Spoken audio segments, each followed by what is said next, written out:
Comic Lord celebrates the artistry of Denys Cowan. Denys Cowan is a comic book artist with a flair for naturalism. If I didn't know any better, I thought the brother lived and breathed in brick-walled alleys, inhaling the pollution of the city streets and exhaling the pictures of agony and anguish. You see, it's hard to describe Mr. Cowan's art, so I'm forced to use a ghetto analogy. Denys Cowan's art is like fish and grits. It's not first on the menu, but you're glad you spotted it. Visually, it tastes good and your eyes will be filled. Yes, filled, I say, filled with detail. They say the devil is in the details, but Denys be like, hold my beer, because the brother crafts scenes and faces where it makes you wonder, did he miss anything? Each panel is filled with action, and though pictures cannot physically move, Denys Cowan shows and proves that they actually can. From Batman to The Question to the Black Panther and others, Denys Cowan's art speaks like Terminator X speaks with his hands. That makes him a bad man and worthy to be celebrated. Salute the living legend that is Denys Cowan.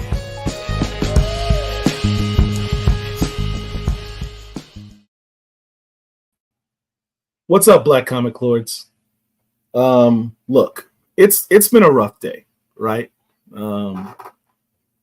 Certain things have happened in our world, in this country, that is a lot of people scratching their heads and questioning reality. A lot of unanswered questions about our future. But here's the thing. One of the reasons that we're here, one of the reasons that we enjoy this topic of comic books is as a level of escapism. To find a way to escape the problems of our daily lives. So if anything, this is a very timely discussion.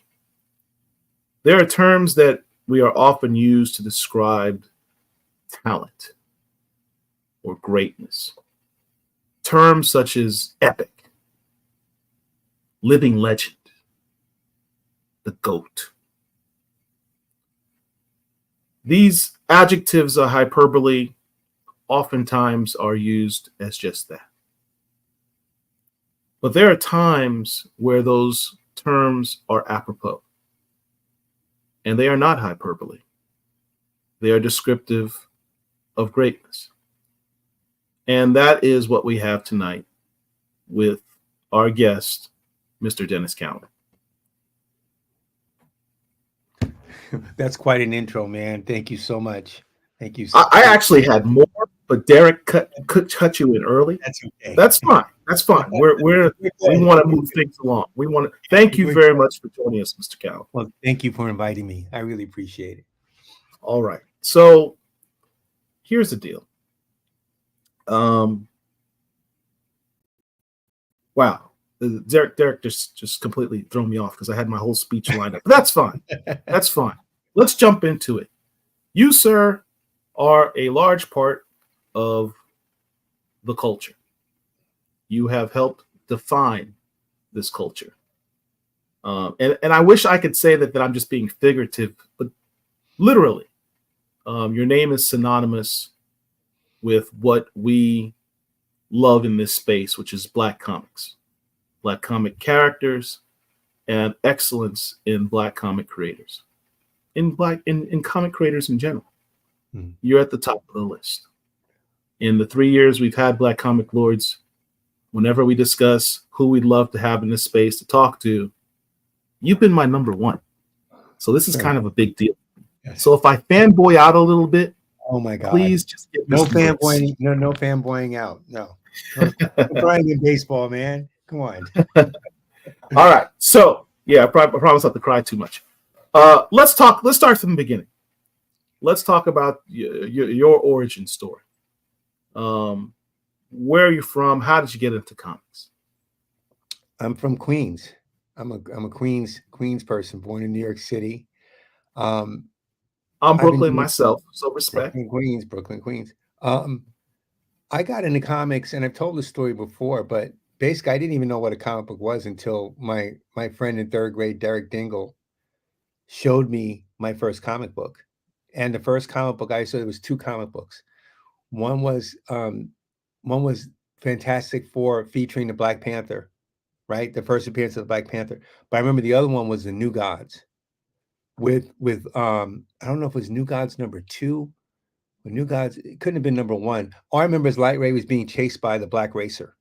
Right. That's #2, I believe. Right? He's being chased by a Black Racer, and he's putting planets between him and the Black Racer. So so I was just like immediately impressed. And Derek had to explain it. This was Jack Kirby who actually drew this stuff and wrote it. And the Black Racer was this powerful guy who was kind of like the Silver Surfer. Who's the Silver Surfer? Silver Surfer's over at Marvel, which like he took me through the whole thing, and I was hooked. But I was fortunate in a way because I realized now that the first comic books I ever saw, really held in my hands, had black superheroes in them. Right. Which the odds of that happening were like astronomical because everything else was whites. I don't know, how that ended up in my third grade hands, but it did. It was great. So anyway, that's how I was exposed to comic books through Jack. Now, how did you break into comics? What was your journey into getting into comics? I went to a school called the High School of Art and Design in Manhattan. I got in, and it was my freshman or my sophomore year. I'm hanging out in the lunchroom. I met this guy named Armando Gill. Like the thing was full of artists. Like Joe Jusko was two grades ahead of me, and he was like our hero in high school. Like he could outdraw everybody. He drew like John Buscema. So our school was full of talented people. Armando Gill was one of those people. He was an inker artist, and he was working with a guy named Ken Landgraf. And he says, "Hey, Dennis, I'm gonna go meet Ken. Ken's working for Rich Buckley. You want to come with me? You can meet Ken." I was eager to meet whoever I could meet in comics.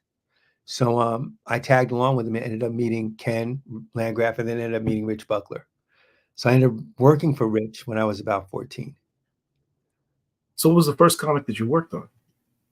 It was probably like Secret Squadron or whatever he was doing at the time.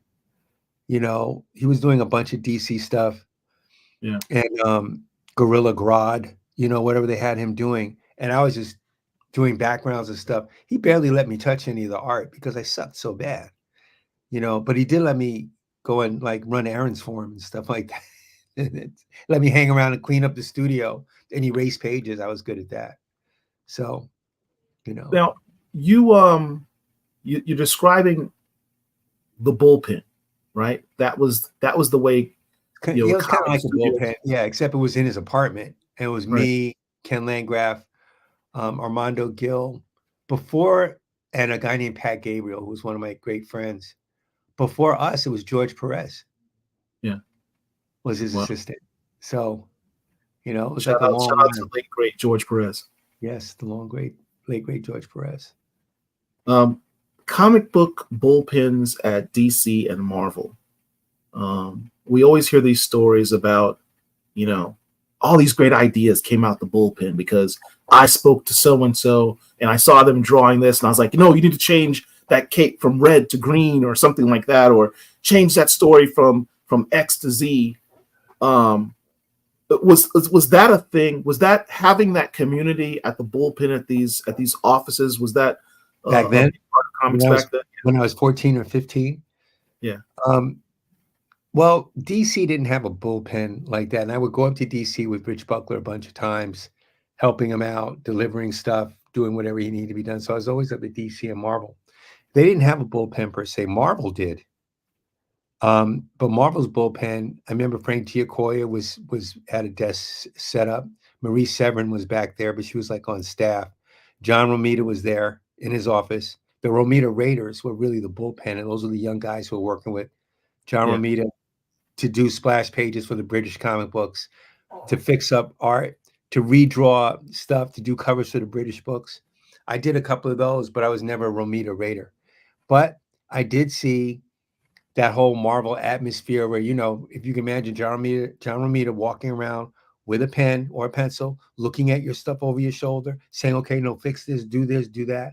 People talking, John Porton walking through the offices, Jim Shooter being big and tall, just like it was all of it happening all at once. All that stuff is true. Ralph Macchio, all of them, office doors open and people yelling.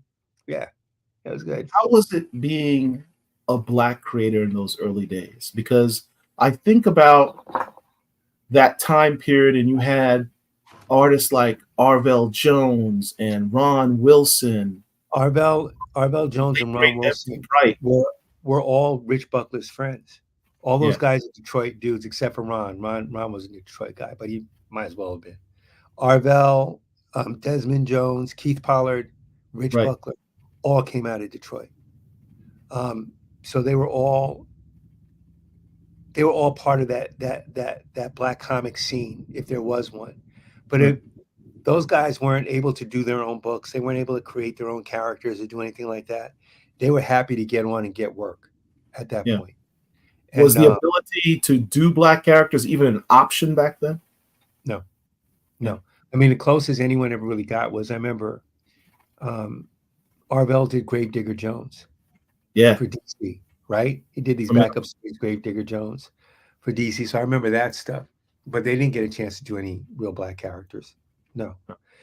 Keith Pollard was doing Fantastic Four and Thor when I was hanging out with him. So to me, he was just like the king. Oh my God, you know. But they didn't really work on. There weren't any Black characters to work on.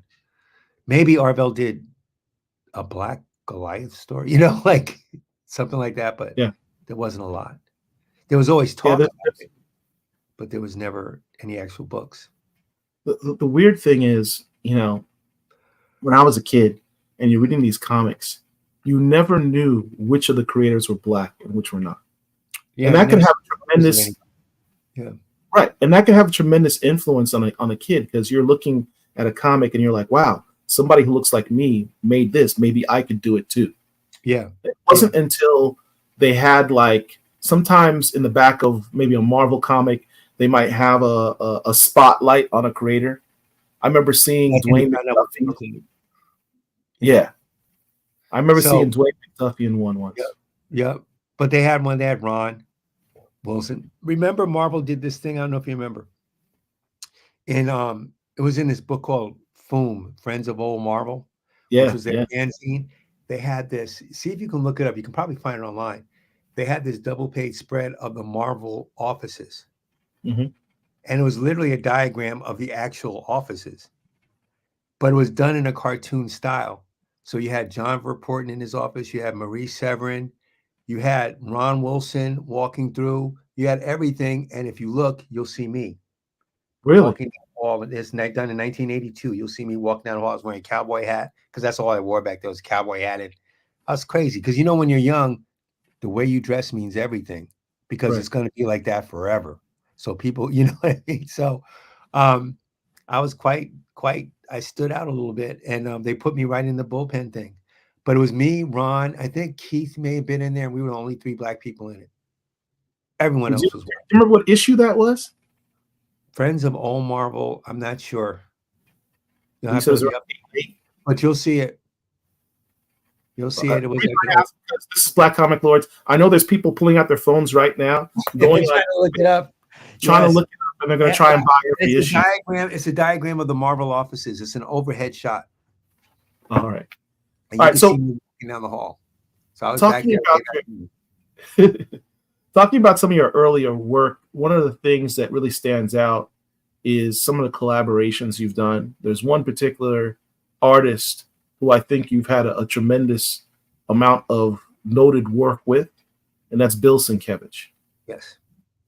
I think Derek will bring that up for us. Yes. Yeah.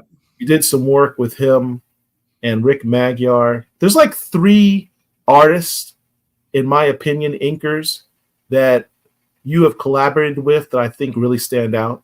Bill Sienkiewicz, Rick Magyar, and Jimmy Palmiotti. Jimmy Palmiotti. Those 3 guys. Your line work is already fantastic. Thank you. Each one of those guys has a different take, and take your artwork to like a whole nother level. Because your sketch work is so elaborate, and they're so detailed that not every inker can. It's almost like some inkers are afraid to try and cover some of the lines that you do. Yeah, I mean, someone like Bill Sienkiewicz, it helps if you ink my work if you can draw. Yeah. Like if you're not just a tracer, but you can actually draw yourself. You didn't need me. I just happen to be the guy penciling it. You know, you can draw yourself. So someone like Bill is an excellent, excellent artist himself. So he can look at something that I do, whether I put lines in or not, and know my intention behind it, like what I wanted to go for, what I was thinking about. We've Right. worked together so often in these last 40 years, whatever, that he knows pretty much everything I want to do. Sometimes I give him more detailed stuff. Sometimes it's just a couple of lines. He knows what it is. But that's because he can draw and he's an exceptional talent. Rick Magyar was always great, really grounded my work in a way that it needed to be grounded at the time with the question. And Jimmy Palmiotti, what can we say about him? You know, he was just amazing on hardware for those first issues. And I just really appreciate having him. I would argue that there were other inkers that served me as well. John Floyd is one of them. You know, John Floyd was my inker on Voodoo Child, and you know, my inker on the Batman miniseries that I did. Blind Justice. Yeah, no, it wasn't Blind Justice. It was the other one. Was the Joker origin story? The detective, was it? Yes. Detective? Well, I don't know, what was it, or was it Batman Confidential? It was Batman Confidential, the origin of the Joker. Yeah. So he inked that, and he was great. So he's one of them. There's a few others. Johnston, EC. I love what Tom Palmer did on me with the Black Panther comic books. I love what Klaus Janson does. Like, they all bring something. It's hard for me. It would be hard for me to pick out who's the best. You know, Bill kind of stands alone, and then there's everybody else, you know. Well, you guys had a really close relationship. We collaborated. I think you even had studios together. I think he's mentioned in the book we're going to talk about later, your art book, being done by Michael Stratford, that this is one of his favorite works that you and him worked on together. Yeah, I remember drawing that. I remember drawing it and working really hard on it. Because I knew this is the first time Bill and I collaborated on a painting kind of thing, where he was going to really do his thing. So I did the piece really big, and he inked it, drew it right on the original, and just colored it. And it's just, it is one of our best pieces. I won't take credit for anything good on it, but whatever Bill did really, really helped it a lot. It's really another character that you're very well noted for is your work on Batman. Yes. Because you have this innate noir style to your art, it really works well with characters that are gritty.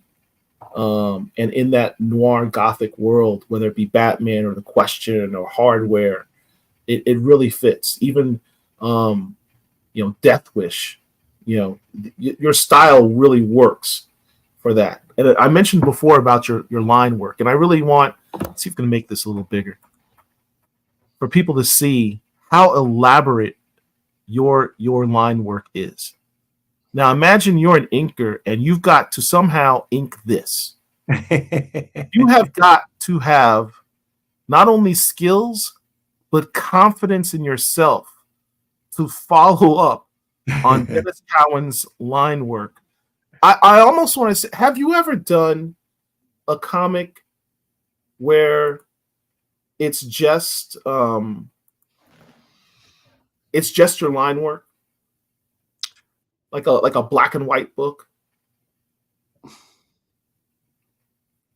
I don't think so. You should. Yeah, right. Because you'll be able to see a lot of that kind of stuff in the art book. But yeah, right. That's a good idea. I don't think a lot of my work. One thing I did was published in black and white, and it was Batman Black and White. It was a story that I did with Dwayne McDuffie, a Batman story that I did with Dwayne. That'll be added to my eBay list. Yeah, so you can find that. Batman Black and White, whatever that magazine was for DC. Let's Derek, let's pull up our next one.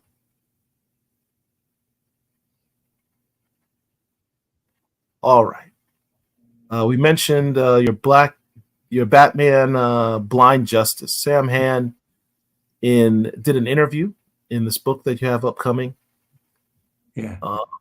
He mentioned how your style really fit this character. Oh, it was a lot of fun working with Sam on this book. It was a lot of fun. I mean, the weird thing was on this book, I remember, is that Batman was paralyzed like the first issue. Right. And like this other kind of Batman kind of took over, and it was like this whole thing. And I'm thinking, as I'm drawing this, am I drawing Batman or am I drawing a fake Batman? You know, like, and when would I get to draw the real dude? It was like a mind F for the whole issue. I was just thinking, you know, I finally get to draw Batman, but am I really drawing Batman? Because this is like a fake Batman wandering around this story, but it turned out all right. You know. And you've obviously done some more work for Marvel and DC. This Teen Titans Spotlight with Starfire that you did with Marv Wolfman. I mean, you've worked with some of the greatest creators. I've been very fortunate, very fortunate. That Starfire story is a two-part apartheid story that Marv and I did. And, you know, at that time, and even especially now, but at that time, if I was going to take something on like a Teen Titans, if they asked me to do the Starfire thing, or they asked me to do different things, you know, I always wanted to inject something like the apartheid issue or something into these books that would make it like about something that was a little bit more than a comic book adventure, that, you know, kind of reflected kind of what was going on. And even though it's escapism, you know, let's give you a different thing to react to. Yeah. You know, something substantive with something gravitas that you haven't seen in comics before, and something that needs to be talked about. So that's what the 2 issues of Starfire were about. I was very, very happy that we got a chance to do that. My fellow Black Comic Lord Rich loves this cover that you did with Power Man and Iron Fist. He notes the amount of just energy. It's so stupid. Who throws what is that? A pole? A telephone pole? A telephone pole? Who throws a telephone pole at you? That's someone who's trying to wreck that cover. I don't even know what made me think of that cover. I remember having a lot of fun with the Power Man figure at the bottom, just trying to get that whole thing right, and, you know, all the ripped clothes and everything. That was strange, but there's a lot of energy on this cover. I mean, this is fantastic. One artist who I admire so much, I think he's awesome. We were talking, and he was talking to a friend of mine about my work. And out of all the things I've done in all the 50 years of comics, this awesome artist thinks that the Power Man Iron Fist stuff is his favorite stuff of mine that I've ever done. I'm like, I had no idea what I was doing when I did Power Man Iron Fist, but, you know, he liked it. So I see that cover and I'm like, oh, who throws a telephone pole at anybody like that? But it's funny that's your reaction, because that's actually one of our favorite covers. And you've also worked with greats like the Brian Edward Hill. This Black Lightning and Hong Kong Phooey is a cult classic. Yeah, I mean, Hong Kong Phooey is low key a black character. I don't care what anybody says. Of course he is. Of course he is. Oh, yeah, the whole book's a black book. Yes, Black Lightning, Hong Kong Phooey. They talked me into doing that at DC. Come on, Dennis, Dan DiDio said, you can do it. It's gonna be funny. Just do it for me. I'm like, okay, all right, I'll do it. I said, what is it, a dog? He's like, yes. I said, oh, Hong Kong Phooey. Now, okay, great. So, oh my God. You mentioned earlier how people are like, you should never have done that book, man. Why'd you do that book? That's embarrassing. I'm like, oh, they ain't. Okay, I'm beyond being embarrassed. I draw comic books. What are you talking about? So I don't care if anybody says Hong Kong Phooey is dope. Thank you. And Bill Sienkiewicz inked it. Like, we had a good time with that book. Yeah. He also inked your work on this book to the right, the Black Racer Special. Yes, that was so much fun. That came out about because Reggie and I are in the DC Comics offices, and I think we were either having a Milestone meeting or something, and I'm with Jim Chadwick, and we're just kicking around stuff. And I said, you know, I always wanted to draw Black Racer, and Reggie's like, yeah, like Black Racer and like, you know, Mr. Miracle should be in it. And then I remember Jim Chadwick, our editor, just saying, well, that sounds like a good idea. And Reggie and I basically came up with the story in the office. Right then, the whole Shiloh Norman, the whole Black Racer thing, the whole everything. We just said right then and there, like, this is what we're going to do. And then end up went ahead and did the special. And it was a lot of fun. Tell you Black comic lords out there, you need to have these issues. I mean, we're talking Reggie Hudlin, Denys Cowan, Black Racer, Shiloh Norman, all in one book. Yeah. It just doesn't it's get like better. The origin of the Black Racer. Yeah, so you gotta check it out. Wow. All right. So not only are you a talented artist, you're a bit of a celebrity, apparently. Because who else back in the 90s? You know, you got that nice tailored suit. You got the perfectly coiffed hair, the mustache, and you're holding your Dewars.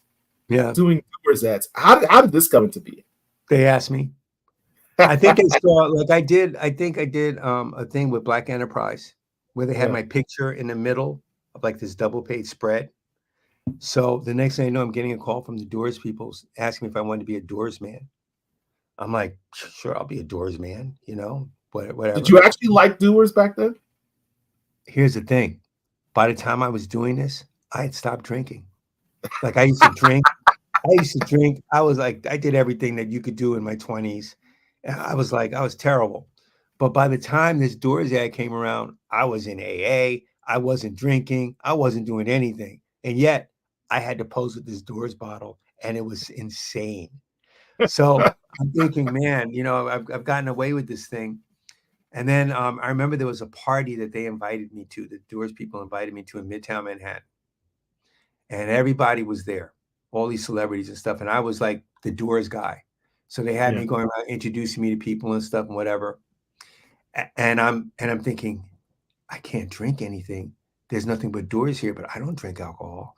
So all I drank was iced tea all evening. At the end of the evening, the guy says, we were going to send you on tour and do all this Doors stuff, but we noticed you don't even drink, do you? They're watching me the whole night, watching me not drink anything. So, what could have been like a whole, like, and then like, I was horrified to think what they wanted me to do was go on tour to different bars throughout the United States, being the Doors guy and introducing people to Doors. And I'm thinking, I can't go around drinking at bars across the nation. I don't drink at all. This would be horrible. You could have just put apple juice in the glass. Yeah, right. And I see all the time. It's like, shoot, man. I see them. Where's that? I think of that stuff. I'm like, oh. On this page, there's a mention of your love for music. Yes. I think even one of your sons, his name's Miles. Yes. Yeah. After Miles Davis. Yeah, my oldest is named Miles after Miles Davis. Yeah, Miles Cowan. No, I have a deep love for music and musicians, and you know, you can't see them, but there's a bunch of guitars over here, you know, that I play. So I love it. I have my gold record on the wall. So what you have a gold record for? What'd you do? For Liquid Swords. Liquid Swords. Yeah, Jizza. Liquid Sword, the Jizza album. So I literally have a gold record with the Geffen Records thing. I wish I could show you the CD, a golden cassette, and a whole plaque saying this is presented to Denys Cowan on the sale of 500,000. Blah blah blah. It's so far more than that. But yeah, I got to go. I'm one of the few artists with a gold record. I'll take that.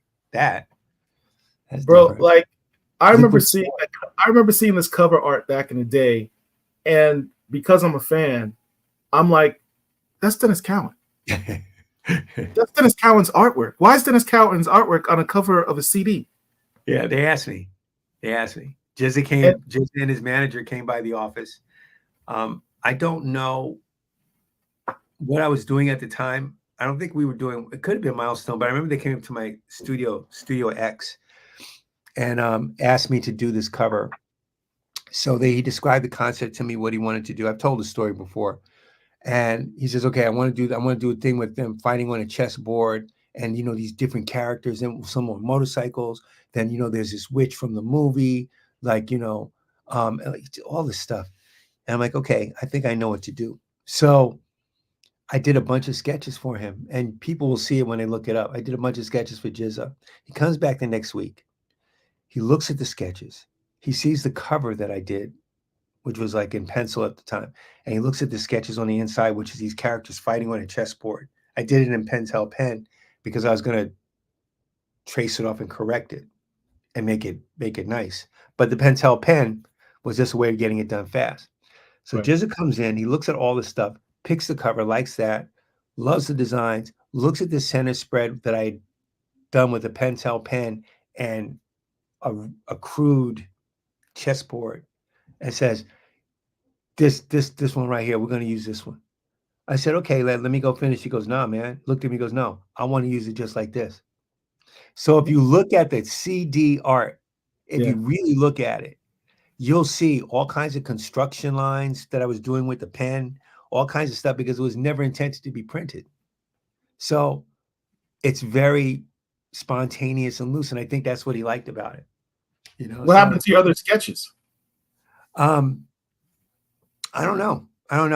I mean, I did a few sketches for the cover. He picked that one, so I ended up doing that.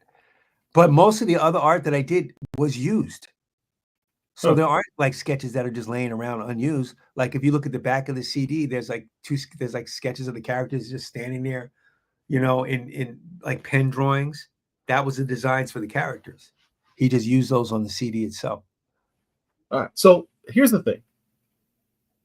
We talked about the fact that you're a GOAT. Why? Who else do you guys know can do a classic album cover and then have the artist do an homage to his own work in Marvel? That was Axel Alonso and his hip hop cover variant run, which was amazing and genius and great. He just asked me to do it. And I eagerly said yes, because it gave me a chance to fix all the things I thought were wrong with the first cover.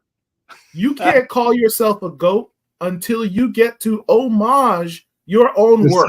Yeah, right. Yeah, right. And I've done it twice or 3 times, I know. That's what takes you to living legend status. Yeah, because you run out of things to homage, so you just homage yourself. And then, speaking of the music realm, this isn't the first time you've done stuff in the music realm. Another cult classic is this Prince, alter ego issue, one shot. How did this come into being? Well, Prince was associated with Warner Brothers at the time. He had just done Graffiti Bridge, and I think he had his new album that he wanted to promote, Diamonds and Pearls, whatever it was at the time. And someone, either Prince or Andy Helfer or somebody, came with the idea of him doing a comic book. And then the call went out for people to submit their work to do this Prince comic book. So Andy Helfer and DC approached me. I don't know who else they approached, but I did a pen drawing, which is probably in the book, of Prince, but with his Graffiti Bridge look, with the long hair and the whole thing and the leather jacket cut off and all that stuff. Sent it in, and that's it. He sent it in, and I sent it in, and it was approved. That was the drawing he liked. That was the artist he wanted. So I ended up doing the whole book. But by that time, he had changed his whole look and everything. So oh my God. So I had to do like that whole Diamonds and Pearls look with the hair piled up and Phil Thompson, who is a super mega collector. He's also a DJ, but more importantly, he has put together a exhibit of original art, some of the most classic original art in comics ever done.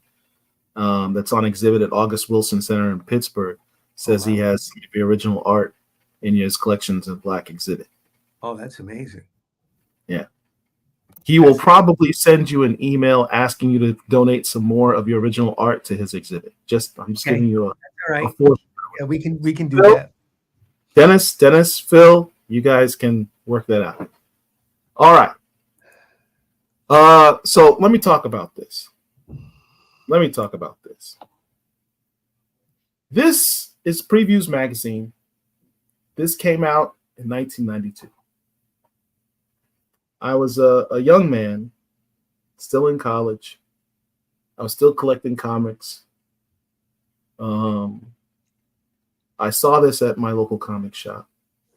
And this cover, I saw it and went, oh my God, what is that? What is that? Why are there all these black people, superhero-looking people on the cover of a preview? What is Milestone? What the hell? You see Milestone? What? You flip it open. It's got these characters. Paragon? It later become Icon, but Paragon? Right. Hardware, Static, Rocket, yeah. Blood Syndicate. Yeah. Look at these pictures. And I saw the concept and said, I need to have that. Immediately went to my LCS and says, I would like a subscription pre-orders for everything Milestone. You mean everything? Everything. Mm-hmm. Well, thank you so much. But so I've been a Milestone fan since day one. When I did that cover, I do remember, I don't remember doing a lot of things. I don't remember a lot of things I've done. I tend to do things and then immediately put them out of my memory. Yeah. I don't dwell a lot of stuff, but I remember working on this cover.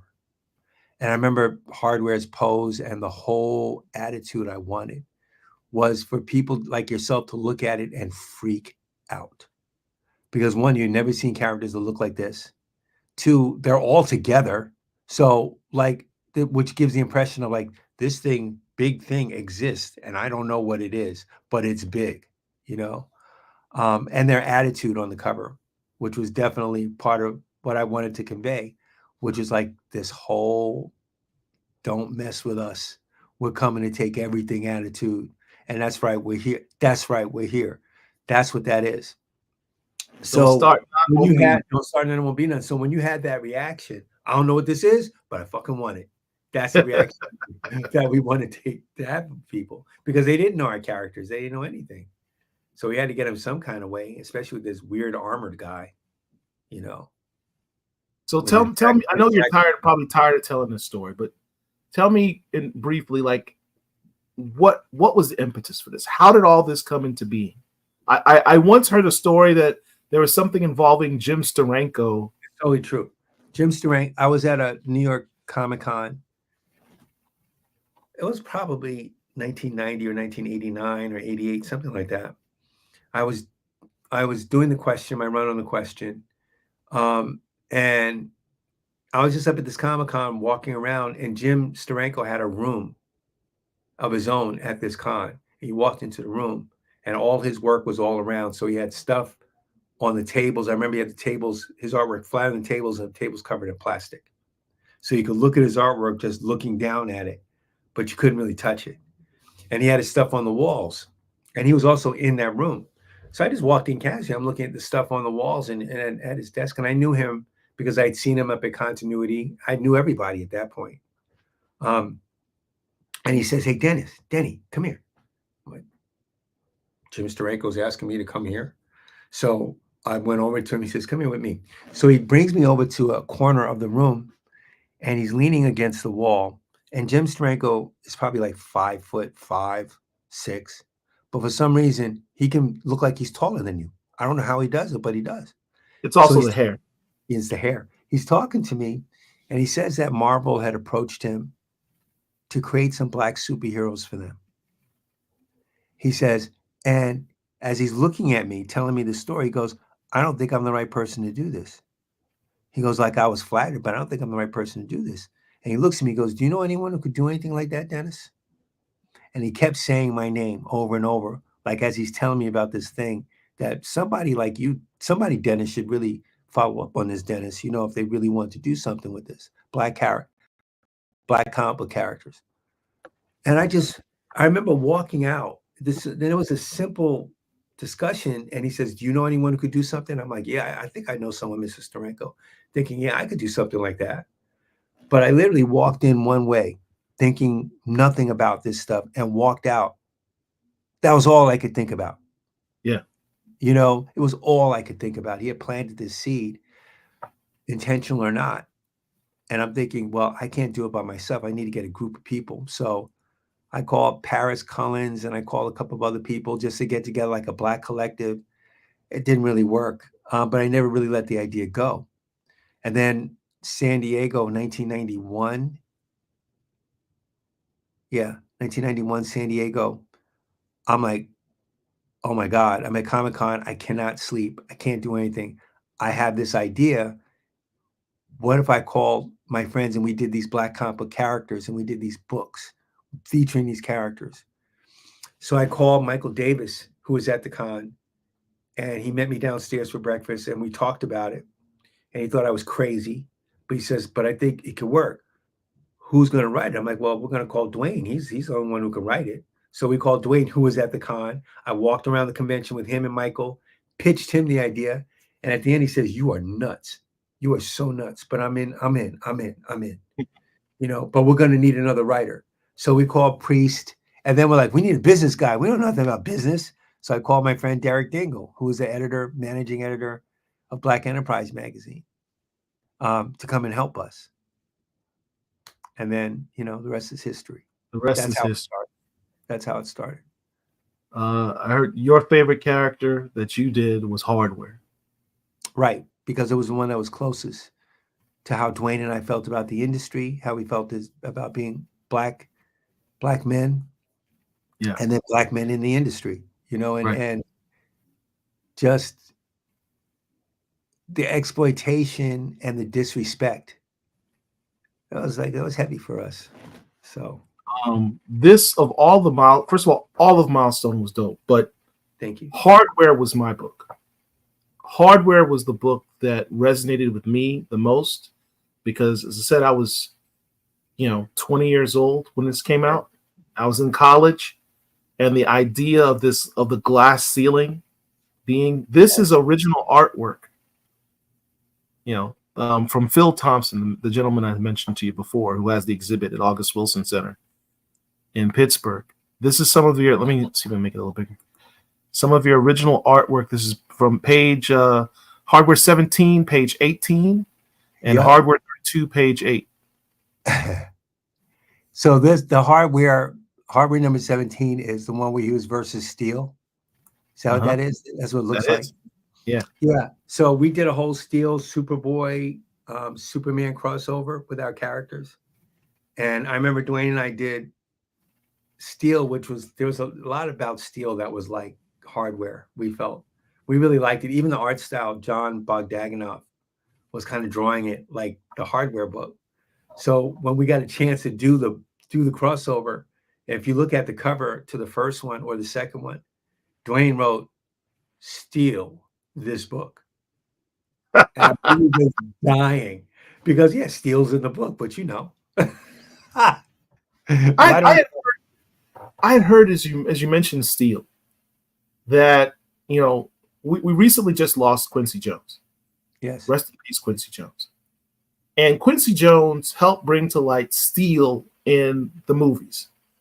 And I had heard, I remember seeing a picture of Quincy Jones at Milestone's offices, right? He was there. And there was a discussion, and the rumor was that Quincy Jones actually was going to do a Hardware movie, and somehow he got lured over to DC's offices and somehow got sold on doing a Steel movie instead of a Hardware book. Any truth to that? I've heard that too. Like, I wasn't privy to any of that, but I heard that Quincy Jones and Clarence Avant, who was the former head of Motown, who passed away recently, both came to Milestone. Yeah. And they came to Milestone to look at our characters, kick the tires of the company, see what was going on, see what these brothers was doing, blah, blah, blah.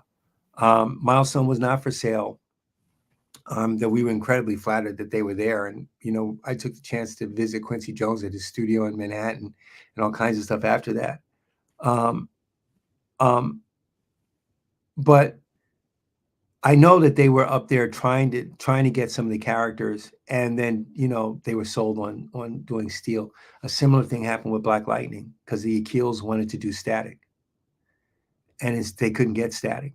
So they were offered Black Lightning, which is why you ended up having a Black Lightning TV show and not a Static TV show. Oh, yeah. So true. we were robbed. Well, you weren't robbed. You were just given a different character. You know, Yeah, but I mean, not the show wanted, was pretty though. good. Show was pretty good. Yeah, No, the, yeah, the first season of the show was awesome. yeah. But Static is that dude. I mean, Static is the one character in comics that if he is brought to screen and brought to screen properly, would be immense. You don't have to tell me. I live it every day. Look, since I saw you do that DC fandom a few years ago, and you guys talked about, bringing him to the screen, we're waiting, bro. Just let us go. You have no idea. It's a long, long, long process for anything like that to happen. So yeah, we're trying. I know DC had a whole paradigm shift after that DC fandom, and I know that's probably thrown a lot of wrench in the works. Yep. But you did manage to do Static Shock. Yes. You were executive producer on this fantastic show. Yeah, I was a producer for the last 2 seasons and a director for the first 2 seasons on Static. If I'm not mistaken, he is the first self-titled Black superhero cartoon of all time. I don't know. Maybe. I think so. Unless we're counting Hong Kong Phooey. I think he is the first. You could be right. He's certainly the best. That's pretty incredible. What was it like bringing the Milestone universe to a whole new generation? It was incredibly exciting. It was done with Warner Brothers. Our executive producer, the real executive producer on the project, was a guy named Alan Burnett. Yeah. And Alan really had the idea of doing this. I didn't have the idea of doing Static as an animated series. I didn't even think about it like that. But Alan thought it would be a great, great thing. So he knew me. I was living in California at the time. He calls me up. I meet him at his office. We discuss Static. He thinks it could be a great idea and creatively where it could come from. It. I told him everything I knew about Static, having co-created him. The next thing I know, I'm at a lunch with the Warner Brothers executives. And Warner Brothers executives from the network, Warner Brothers animation executives, and myself, and we're all at this lunch in Sherman Oaks, and we're all talking about Static. And I'm telling them who Static is, how Static is a show that's not based on violence, but action, how he doesn't kill, he's incredibly moral, how he's a light in every room that he walks in. He's not the darkness, he's the light in the room, and just blah, blah, blah. So we started talking. At the end of the dinner, at the end of the lunch, keep calling it dinner.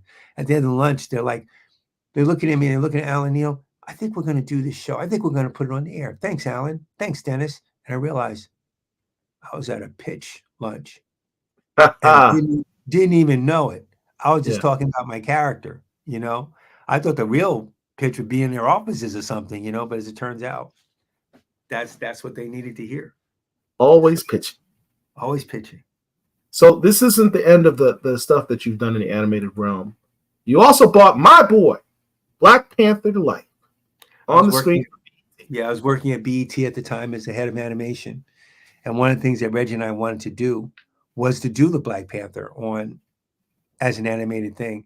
And we wanted to do it kind of like we remember the old Marvel Comics shows being where they take panels and kind of cut them out and make them move. This is cheesy, but we loved it as a kid. So what's the modern version of that? The motion comics from the 60s. Yeah. So that's what we did. That's what we did with the Black Panther. We're going to talk more about the Black Panther in a second. Okay. You also brought to life the Boondocks, helped to bring that to life. I sure did. You've done some of the dopest cartoons over the last... Reggie and Aaron Magruder, Reggie Held and Aaron Magruder, good friends. We're good friends. And I knew Aaron through Reggie. They had been trying to sell the Boondocks in Hollywood for I don't know how long they've been trying, but they weren't getting any takers. I thought it was a great little comic strip. I thought it was great. So I'm looking at Reggie, I'm looking at Aaron, and I'm like, okay, without them knowing it, I took the strip. I took the strip from the newspaper and had limited animation done on it and had voice actors come in, and we acted out one of the strips, put it on CD, on DVD or CD, as an example what the Boondocks could be. Right. What kind of show it could be. Andrea Romano helped me with the voices. I think we even had music. Like, it was a whole little Warner Brothers effort to try to pull this thing together, to make it into a whole thing. I presented it to Aaron over at Reggie's house one day. And as Aaron's looking at it with his arms crossed like this, looking at it like, what the fuck did you do with my thing? It occurred to me that I hadn't even told him that I was doing it. That he might feel a certain way about someone taking his characters and doing, like, all this occurred to me way after me doing this thing. As it turns out, he loved it. He thought it was really funny. So that was the thing, from what I understand, that they took around to different executives, Sony, Warner Brothers, and everything, and got their deal at Sony to do it as a movie and a TV show. And then I was born on as one of the producers because of what I had done to set it up and to get it going. And plus my experience in animation. So somewhere around that time, I already graduated from college. I think I'd already graduated from law school the time I was working. At my college, I went to a small college in Central Florida called Rollins College. And they brought Aaron Magruder. This is right before the Boondocks cartoon, but at the height of the comic strip. Right. And they brought him to the campus to do a lecture. And I brought in some of his books to be signed. I got to meet him, talk to him, and real cool dude. And I said, hey, this gives me flashbacks to years earlier while I was a student here. I met Denys Cowan. He goes, really? I was like, yeah, I know Denys Cowan too. And so there's a line of folks trying to get signatures from him. He and I are talking for 10, 15 minutes. With a line of people, it's like we're basically ignoring everyone else. He and I are talking for 10, 15 minutes about comics, talking about you. And it was just a surreal experience, which leads me to my next point. Okay. You and I actually met before. I know yes. I did an interview with you when you did Milestone as part of a large panel. But before that, we actually met 30 years ago. And it was during this. This is a flyer from Rollins College, April 5th, 1994. That's insane. I actually made this flyer. I love that flyer. I made this flyer. It's such a college flyer. It is a college flyer. I used the Mac that they had. I forget the name of the program they had on the Macs, and I made this flyer to advertise Denys Cowan, artist of hardware and creative director of Milestone Media, lecture/slideshow, moving the comic book industry into a multicultural era. That's right. I had my afro back then. I had my African beads. I was trying to bring culture to the college and bring Denys hair. I had dark hair then. Yes. So I want to play you a clip. I'm going to take you back in time and show you a small clip, a little 2-minute clip of my introduction to you in that lecture. And I'll point out something that's going to shock some of the black comic lords who know me. Go ahead, Derek.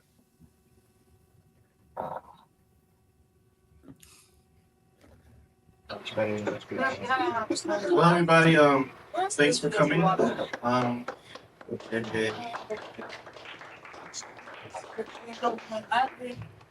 I'm sure you all know by now, this is Denys Cowan. He's going to do a lecture and slideshow on us moving towards a multicultural era in comic books. This is a very particular, important topic, especially for me. It's like comic books. That's basically how my parents got me involved in reading. Is that they gave me comic books when I was 4, and that really got me interested in reading because I hated. I remember one year I dressed up as Batman, and Batman has the Batman mask, you have a little white face at the bottom. Well, there's like Well, I don't know about you dressing up as a white man, you know. Don't you have any black superheroes? Like, well, there's no black superheroes other than Giant Man.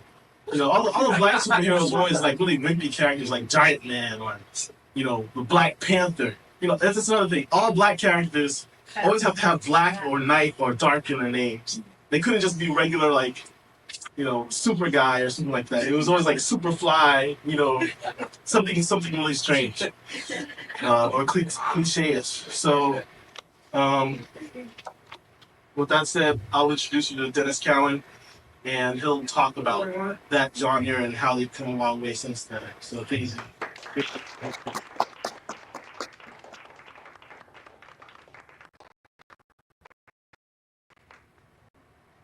Paul sounds really angry, doesn't he? It's like They were really wimpy too, and they had names like Superfly.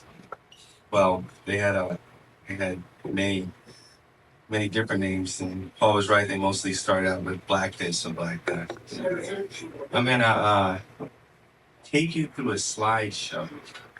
It shows the images of minorities in comic books from the 30s to the present, and you will see that while some things have changed, fundamentally, things have not changed at all. That's right, everyone. Me, Paul, Black Comic Lord, did not like Black Panther back in 1994. So this is what happened. Mr. Cowan, I had picked you up from the airport. I was responsible for getting you to your hotel room, getting you set up for the lecture, what have you. And I don't expect you to remember any of this. But I took you around town. We went to a local comic shop. You introduced me to the Black Panther, and you said you really should give this character a try. And so I think I picked up your run from 1988, the Don McGregor run, Panther's Quest or whatever it was, Panther's Rage, and then you had actually bought me Kyle Baker's Why I Hate Saturn and said, this is real comics. You need to read this. Yeah. And, you know, the thing with the lecture that you did, you talked about multiculturalism in comics. You, as you said, you went all the way back to 1930s and you talked about like Steamboat, you know, the character Steamboat, and you talked about all Negro comics. This is where I first learned about the history of Black comics, was in that lecture. And that's what started my journey into getting into Black comics. And that's what started my journey into getting into Black Panther. 4 years later, Christopher Priest dropped Black Panther #1. I was hooked. That guy's been my #1 character, my #1 passion ever since then. And it all started with you. I would not be a Black comic lord today if it wasn't for you. So I just wanted to give a quick shout out and thank you. Comic lord with black in the title. So there you go. That's right. I had to make sure. Full circle that they knew that it was a black guy. That's the only way you're going to know. So I just wanted to share that with you and the fam. All right. So Black Panther, you've done some work on this. You did the second volume of the series. As a side note, what I liked about your rendition of T'Challa, you are, as far as I know, the first and maybe even the only artist to ever depict T'Challa with like cat eyes. Yeah. No one has ever done that. Since. Like, that's not and I thought he looked really cool with the cat eyes. Yeah. I was kind of hoping when they announced they're going to introduce him to the MCU that they give Chadwick Boseman some type of lenses to make him have the cat eyes. That would have been cool. But I love that version. Thank you. There's this video game coming out about, I don't know if you know, there's a video game about Black Panther in World War II. Yeah, I know. People talk about it may be part of this Flags of the Fathers rendition. It is. Okay. Yeah. Oh, you said you know all about it. Did they talk to you about it? They didn't talk to me, but one of the writers of the game is a friend of mine, and he talked to me about it. And he was telling me about how that was like one of the books they were given to do the game. Can you tell us the name of the writer who talked to you about it? Not No, gonna you can't tell talk you about it. All right, can't talk about now. it. All right, that's fine. No. And then your cover for this Black Panther, the illustrated history of a king. Yes. Fantastic cover. That was done right after the movie, and there was a whole like Black Panther frenzy going around, and they asked me to do that cover. That was fun. So I did it with Bill Sienkiewicz and a lady named Elizabeth Breitweiser. Right. Great colorist. You have worked with a lot of talent over the years. David Walker is a big collaborator. Yep, David's a great writer, real great guy, a good friend. And anytime he asks me to do something, I always do it. So That's fantastic. Yeah, no, this is a lot of fun. Mark Millar, Jeff Lemire, Greg Pak. Yep. You've worked with some of the best talent in comics. Jeff Lemire wrote the question book that I did. Greg Pak was one of our writers at Milestone. I didn't know that. Yes. Greg's great. Greg wrote a book called Duo. Yep. Huh. Okay. Excellent writer. Noctera. Yeah, I bought this book only because of this, because you were on it. Because it's such a crazy, bloody cover. I did that one with Scott Snyder. That was fun. Fun. Ken Williams and I got a chance to collaborate again. So Django Unchained. Yeah, I did that issue. Fantastic. And then the flawed cover was, kind of based on a question cover that I did. Another homage to myself. So. And I can't come up with any good ideas, so I just, No. It's because you're a living legend. Only living legends get to homage themselves. You have to be a living legend by definition, or lazy, in order to homage yourself. Or lazy by definition, one of the others. See, there I do it again. You homage yourself. Some characters it was fun because, I did Deathlock first. Dwayne and I did Deathlock first. So when we had a chance to bring Hardware back, I almost couldn't resist it. Like the same pose, everything, like just throwback to what Dwayne and I did all those years ago. Speaking of throwbacks, one other story from 30 years ago when I first met you. At the end of that lecture, you were running late for your airport, to your airline flight. I had to throw you in the back of my 88 Toyota Camry and drive down the highway as fast as possible to get you to the airport. I shoved a stack of comic books I managed to pull out of my boxes. I wasn't able to get the ones I wanted because I was in college. I didn't have time. But one of the issues I gave you was Deathlock #1. You pulled out your spray paint pen. You're in my backseat of my car, and you're signing books for me. And you're signing my Deathlock, and you go, "Oh no!" I was like, "What? What happened?" He's like, "No, don't worry about it. Don't worry about it. I'll fix it." Your spray paint pen exploded onto the Deathlock #1 cover. And you fixed it by drawing a brand new Deathlock on top of that cover and then signing. Yeah, well, you got to fix things. You can't just leave it like that. It's fantastic. I still have it. I still have it. That's great. I still have it to this day. It's one of my most prized possessions in a fireproof short box. That's cool. All right. Milestone returns. I wanted to ask you about this DC Power. This was a very powerful cover. The homage to the 66 Olympics. Mm-hmm. I had a question for you on this. Okay. We have the gold, silver, and bronze medalist characters. But I noticed that of the characters on this cover, the gold and silver medalist characters of Black Lightning and Static, the ones who are at the most prominent positions, right, are the only two original Black characters that are not analogs of existing white characters. Right. Was that intentional? No. So subconsciously intentional. It wasn't intentional to put them like that because of that. Yeah. But I wanted them together because people often said, "Oh man, isn't Black Lightning his father or something?" or blah blah blah. And like they were always two distinct different characters. But you've never seen them really together, so that's probably why I put one next to the other. Plus, they were the most popular characters of anyone on that cover. Right.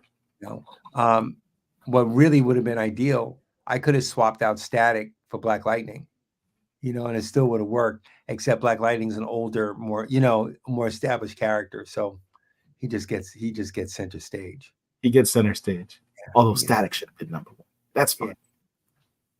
Yeah. Speaking of Milestone, Shadow Cabinet is coming out very soon. A new book coming out, written by Joe Illidge, illustrated by a guy named Adigan, who's an awesome artist. And we have Adigan. Darryl Banks too, right? Darryl Banks also. Like, here's a real secret to doing great comic books. Here's a real secret to doing wonderful stories, is always work with people who are so much better than you that they make you look like you're a genius, right? So, working with Adigan, working with Joe Illidge and people like that, working with my inkers, always work with the best people you can possibly find, because they're only going to raise your game up and make you look good. That's my philosophy of Black Comic Lords every day. Yeah, you got It's my crew that's actually the good ones. I just show up to these things. And you're looking at living proof of that. So, all right, you've got another book coming out, Illuminati with Charlemagne the God. What can you tell us about this book? Black Illuminati. I always refer to it as Black Illuminati because that's the way I've been drawing it, as a Black Illuminati book. It's with AWA, Axel's new company, artists and writers. He's working with Charlemagne the God, who's very interested in promoting Black comic books, Black talent by Black people, featuring Black characters. He's all into that. So he loved Illuminati, loved what we were doing, jumped in to collaborate on it, and he has. We just did a panel at New York Comic Con about this. So you can probably find it online. It's like this room was packed with me and Charlemagne the God and Axel. And Brian Edward Hill's on this too? Huh? It says Hill. Is that Brian Edward Hill? Brian Edward Hill is the writer. Right. So Brian wrote it. I drew it, and Bill Sienkiewicz inked it. It doesn't get any better than that. Oh, you're so nice. Those are like all A-listers on a book. It's a lot of fun. I believe it's still available for pre-orders for those who want to go try and go get it. Yes, it is. Yes, it is. And finally, Graphic Samurai, The Art of Denys Cowan. Also up for pre-order. Shout out to Michael Stratford. Thank you very much for Thank you, Mike. Bridging this gap to get Mr. Cowan here. If you have enjoyed this discussion, if you enjoyed this artwork that you've seen, many of the excerpts that you've seen on the screen are part of this book. This book is up for pre-order. I highly encourage everyone in our space, everyone watching this, to purchase this book. Thank you. There's even a tier where I believe you can get a signed version of this book. Yes. Yep. So, living legend, y'all. Go. I've given you all the evidence and bullet points as to why this man deserves that title. You're too nice. I am not. You're just that good, sir. Mr. Cowan, do you recall what is your first professional body of work in a comic published and self-published? No. What I do know, I don't know the first one. I know that my first professional work started appearing in the 70s, late 70s, like 79, 78, maybe 1980. And they were having me do backup stories in Action Comics and in the Flash Comics. So I would do things like Superman 2020, like Superman in the year 2020. Who was ever going to imagine that, right? Mm-hmm. And then Firestorm backups, like the most obscure stuff. So that was the first published stuff from DC that anyone ever saw, with these short stories that I did. And you can probably find them if you just punch in a database or whatever. The first story I ever did that was published that I really remember was like a 5-page story about a musician who looked like Bruce Springsteen. Because I was really into like all that music back then. So I drew this musician looking just like him in this horror story that came out. So I remember those as the first published work. Before you go, Denys, there's one question I really have to ask you. Sure. Here at Black Comic Lords, we try to highlight Black characters in comics and Black comic books and also Black comic creators. It's kind of our passion. That's why we exist. Patrick Sargent asked us this question. He says, do you think black artists then and now are still under the radar and or unappreciated by mainstream and independent media? Are the struggles that you went in your career and your contemporaries went back then, do you see similar struggles still today?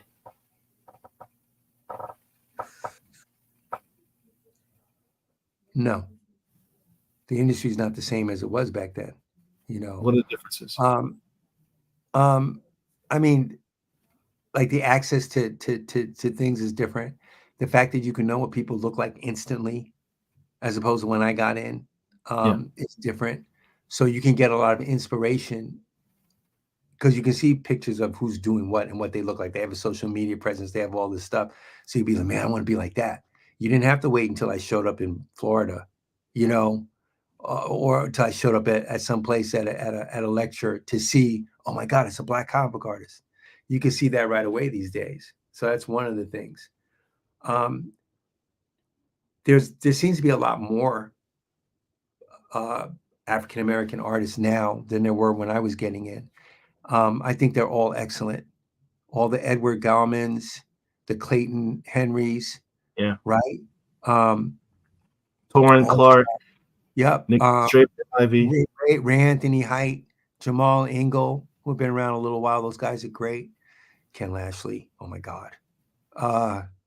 Olivier Coipel.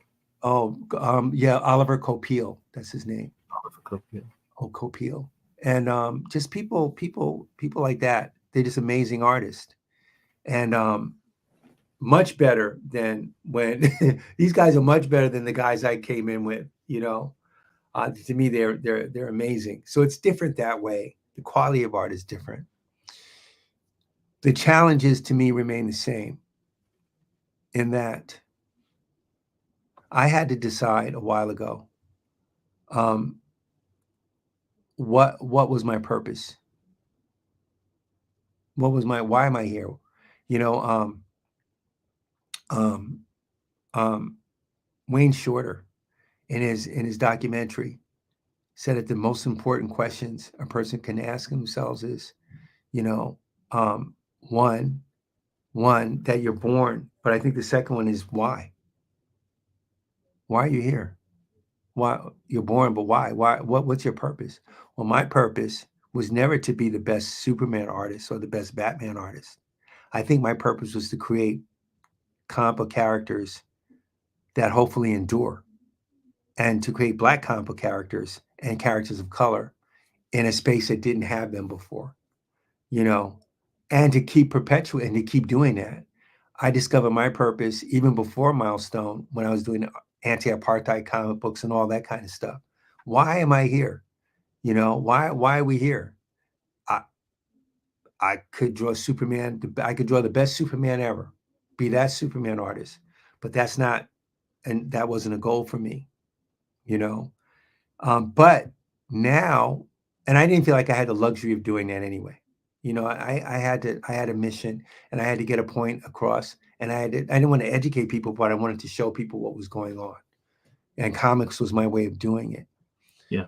Now, you have some people who are committed to following that path, but because some of the doors have been busted open, you can have a lot of guys who just want to be the best Superman artist.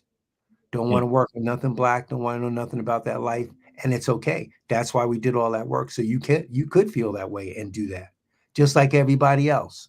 That's the whole point.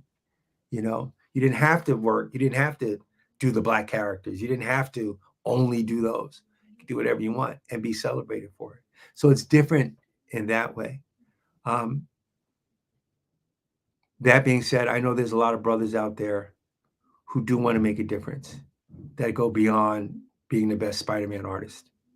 You know, Nicholas Draper Ivey is another one who's just an amazing artist. Amazing. Yeah. You know, so, you know, that's my answer to that. It's different. It's easier. It's better. It's more difficult to stand out because so many people can get in, you know. But it's better in that you have a range of things you can do, you know, a range of stories and stuff that you can work on and not have to necessarily be a part of Milestone or something like that. You can just be a regular just artist. Yeah. You know, drawing the Hulk and having a great time and not even thinking about none of this stuff. Artists today now have options. Yes, they do, which is awesome. But those options were created by doors that you and a lot of your contemporaries opened. Contemporaries certainly did. Yes. Yeah.